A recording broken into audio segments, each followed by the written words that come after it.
નમસ્કાર દોસ્તો, શાંતિશ્રમ ન્યૂઝમાં આપનું સ્વાગત છે। ધાનેરા તાલુકામાં દશેરાના પાવન દિવસે ₹6 કરોડથી વધુના ખર્ચે 3 પાકા ડામર રોડનું ખાતમુહૂર્ત કરવામાં આવ્યું હતું। ધારાસભ્ય માવજી દેસાઈના હસ્તે ખીમત અને ખાગણ ગામને જોડતા આ માર્ગનું ભૂમિપૂજન કરાયું હતું। આ રોડના નિર્માણથી સ્થાનિકોને સુવિધા મળશે।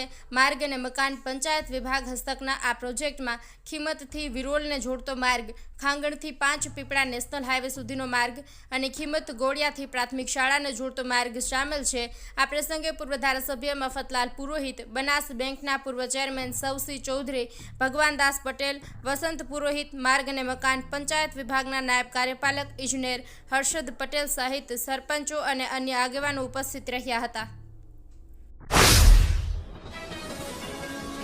વાવ તાલુકાના બાલુત્રીમાં વરસાદી પાણીના નિકાલની માગણી સાથે અગ્રણી ઉપવાસ પર બેઠા હતા। જો કે વાવ થરાદ જિલ્લાના પ્રારંભ અગાઉ બુધવારે રાત્રે પૂર્વ સાંસદે પાણી નિકાલની ખાતરી આપી રાતોરાત ઉપવાસીને પારણા કરાવી દેવાયા હતા।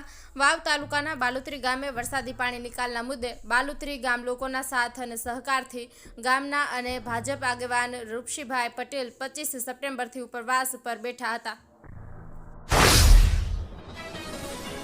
ભારત સરકારના માર્ગ અને પરિવહન મંત્રી નીતિન ગડકરી અને વિભાગના મુખ્ય સચિવ ઉમાશંકરને બનાસકાંઠા લોકસભા સાંસદ ગેનીબેન ઠાકોરના બનાસકાંઠા જિલ્લાની જુદી જુદી 2 મહત્વપૂર્ણ સમસ્યાઓ બાબતે લેખિત રજૂઆત કરી હતી, જેમાં પ્રથમ સમસ્યા પાલનપુરમાં એરોમા સર્કલ તથા થરાદ અમદાવાદ ભારતમાલા માર્ગ માટે ખેડૂતોને યોગ્ય વળતર મુદ્દે વિસ્તૃત ચર્ચા કરવામાં આવી હતી। પાલનપુર એરોમા સર્કલ ખાતે સર્જાતી ટ્રાફિકની સમસ્યા મુદ્દે નીતિન ગડકરીની રજૂઆત કરાતા પ્રત્યુત્તર મળ્યો હતો કે આગામી સમયમાં ઓવરબ્રિજની જરૂરિયાત ઊભી થાય તો તેને નિર્માણ માટે સ્થાનિક અધિકારીઓને ડિટેલ્ડ પ્રોજેક્ટ રિપોર્ટ તાત્કાલિક તૈયાર કરી મોકલી આપવામાં આવે।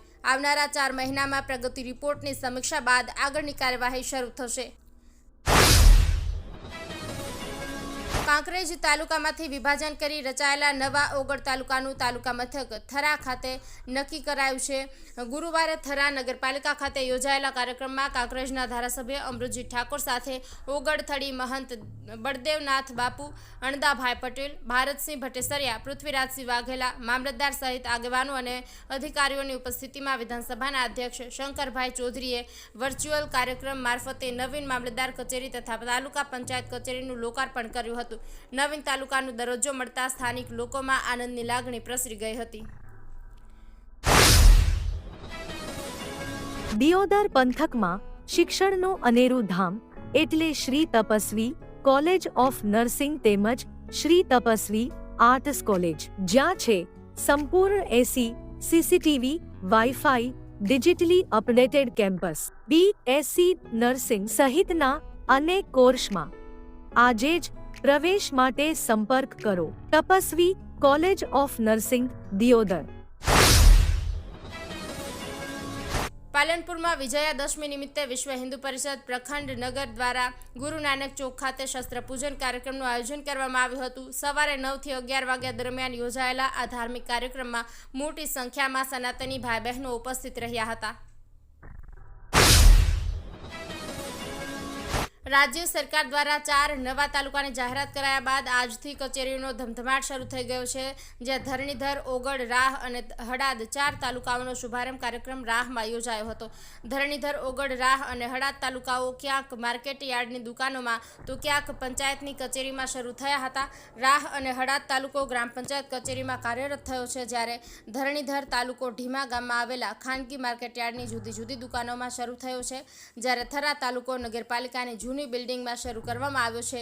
રાહની સ્થાનિક પંચાયત કચેરી શણગારવામાં આવી હતી। લોકોએ પણ સરકારનો આભાર માની જશ્ન મનાવ્યો હતો।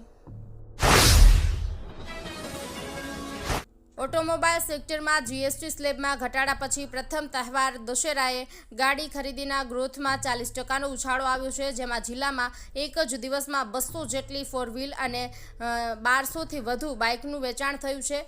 વેપારીઓને મતે છેલ્લા 2 વર્ષમાં વાહનોનું આ વર્ષે સૌથી વધુ વેચાણ થયું છે। ડીસા તાલુકાના મુડેઠા ગામમાં દશેરાના દિવસે અશ્વદોડની હરીફાઈ યોજાઈ હતી. ગામમાં બેસતા વર્ષના દિવસે જ અશ્વદોડ યોજાય છે, જેની તૈયારીના ભાગરૂપે દશેરાના દિવસે પોતાના અશ્વોને પાર્ટીના ટ્રેનિંગ રૂપે આયોજિત કરવામાં આવ્યા હતા, જેમાં બહોળી સંખ્યામાં અશ્વને દોડાવવામાં આવ્યા હતા અને અશ્વદોડ નિહાળવા બહોળી સંખ્યામાં ગ્રામજનો ઉપસ્થિત રહ્યા હતા. ઉત્તર ગુજરાતનો એકમાત્ર multi city mall happy mall જે આવેલ છે જિલ્લાના વેપારી મથકો દિયોદર, ભાભર, રાધનપુર, વારાહી અને થરાદમાં, જ્યાં મળશે આપને વ્યાજબી દરે જીવન જરૂરિયાતની તમામ વસ્તુઓ તેમજ કપડાં, ગિફ્ટ આર્ટિકલ, પ્લાસ્ટિકની તમામ સામગ્રી, ક્રોકરી અને બીજું ઘણું બધું વધારે. તો આજે જ આવો હેપી મોલ અને કરો ખરીદી તમારી મનગમતી વસ્તુઓની.